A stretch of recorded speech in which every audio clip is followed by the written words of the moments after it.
Metre लग गए। बताओ कितने का बिल आ रहा है आपके यहां पर? बिल आ रहा हजारों का।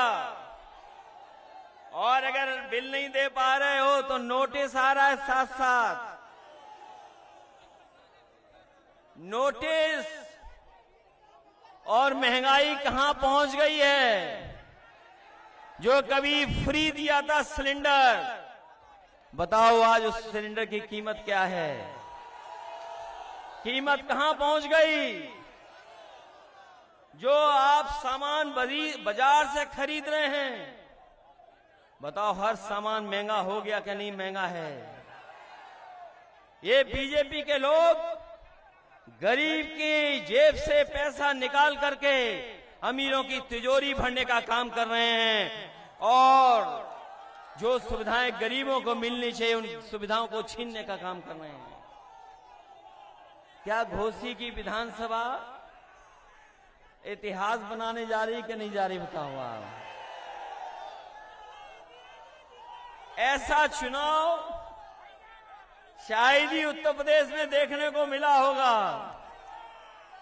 जहां पर समाजवादी पार्टी के प्रत्याशी के लिए जाति धर्म से लेकर के सब सीमाएं टूट गईं। अगर जाति धर्म की सीमाएं टूटी हैं तो दलों के भी सब बंधन टूट गए। जो दल कभी हमलों के खिलाफ थे, आज सब दल समर्थन कर रहे हैं समाजवादी पार्टी का। हम उन दलों को बधाई देते हैं कि जो समाजवादी पार्टी के साथ खड़े होकर के समाजवादियों का साथ दे रहे हैं। कि ये महत्वपूर्ण लड़ाई है, कोई छोटी बड़ी लड़ाई नहीं है। ये बड़ा फैसला होगा आपका और ये ऐसा फैसला है जो देश की राजनीति में भी बदलाव लाएगा। जब से समाजवादी और देश के दल एक हो गए, जब से इंडिया गठबंधन बना है, लोग घबराए हुए हैं कि इंडिया गठबंधन कैसे बन गया। न केवल गठबंधन से घबराए हुए हैं, बल्कि जो सवाल उठाए जा रहे हैं कि जब तक जाति जनगणना नहीं होगी तब तक हम सबका साथ सबका विकास नहीं कर पाएंगे। ये जो लोग सबका साथ की बात कर रहे हैं, वो सबके बीच में गैर बराबरी नहीं खत्म करना चाहते। और जब तक गैर बराबरी नहीं खत्म होगी, जब तक जाति जनगणना नहीं होगी, तब तक हम समाज में बराबरी कैसे लाएंगे? इसलिए समाजवादी पार्टी और समाजवादी पार्टी के हमारे साथी जो सपना देखा था बाबा साहब भीमराव अम्बेडकर जी ने, जो सपना देखा डॉक्टर राम मनोहर लोहिया जी ने, और जो संघर्ष का रास्ता दिखाया नेताजी ने, उसी रास्ते पे चल करके हम लोग उत्तर प्रदेश और देश में बदलाव लाना चाहते हैं। जो लोग समझदार होंगे, जो अखबार पढ़ते हैं, वो जानते होंगे कि बीजेपी की सरकार लगातार संविधान की धज्जियां उड़ा रही है। जो संस्थाएं संवैधानिक हैं, जिन संस्थाओं से हमें न्याय की उम्मीद है, उन संस्थाओं को भी ये हस्तक्षेप कर करके बर्बाद करना चाहते हैं। इसलिए ये घोसी का चुनाव जहां केवल एक विधानसभा का है, लेकिन ये संदेश पूरे देश में देने जा रहा है। पूरे देश को संदेश देगा। बीजेपी कितने भी हथकंडे अपना ले, लेकिन जनता के सामने कोई चीज टिक नहीं सकती है। अगर जनता ने मन बना लिया तो जनता के फैसले को कोई बदल नहीं सकता। इसलिए जहां ये संवैधानिक संस्थाओं को बर्बाद कर रहे हैं, संविधान की धज्जियां उड़ा रहे हैं, लोकतंत्र को खत्म करना चाहते हैं, वहीं जहां पर नौकरी और रोजगार का इंतजाम हो जाना चाहिए, उन नौकरी रोजगार को भी नहीं बढ़ावा दे रहे हैं। क्या आपने नहीं सुना था? प्रदेश के मुख्यमंत्री सदन में कह रहे थे कि हमने 100 में सबको नौकरी दे दी, केवल 4 बेरोजगार हैं। बताओ कोई बीजेपी के इन आंकड़ों पे भरोसा कर लेगा कि जहां ये कहते हो कि हमने सबको नौकरी रोजगार दे दिए, 100 में केवल 4 रोजगार बचे हैं। ये इनके आंकड़े कहते हैं।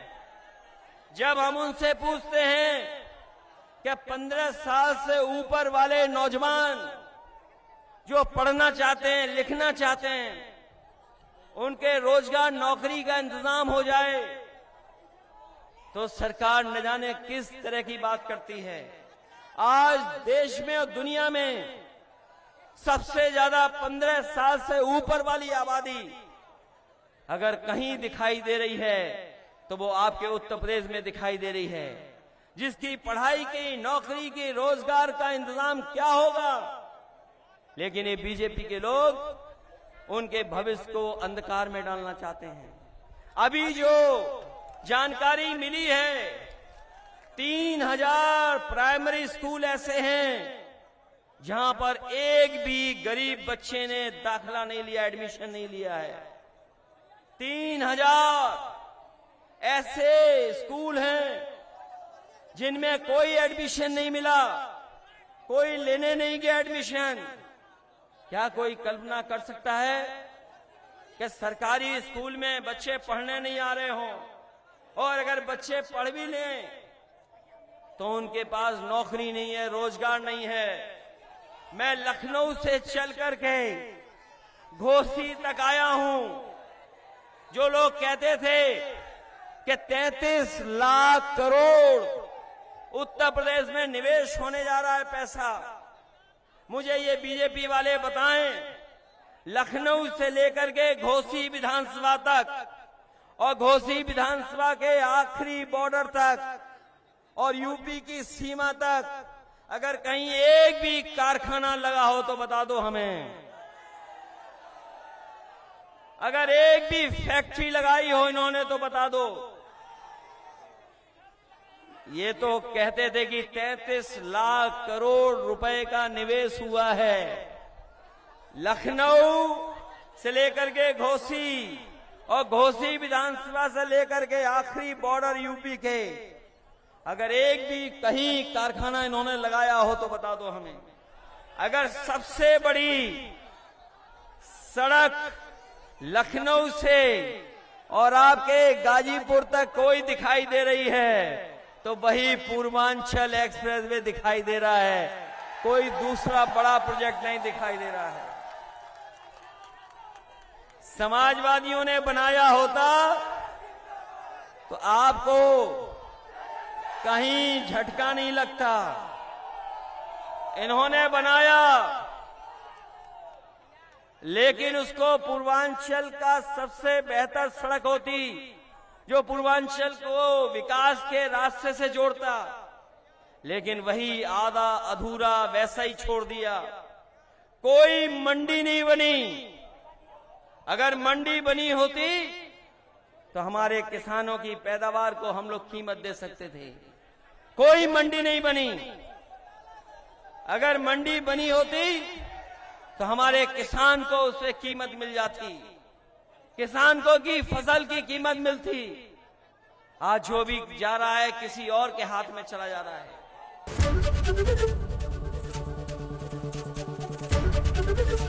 एबीपी गंगा, खबर आपकी, जुबान आपकी।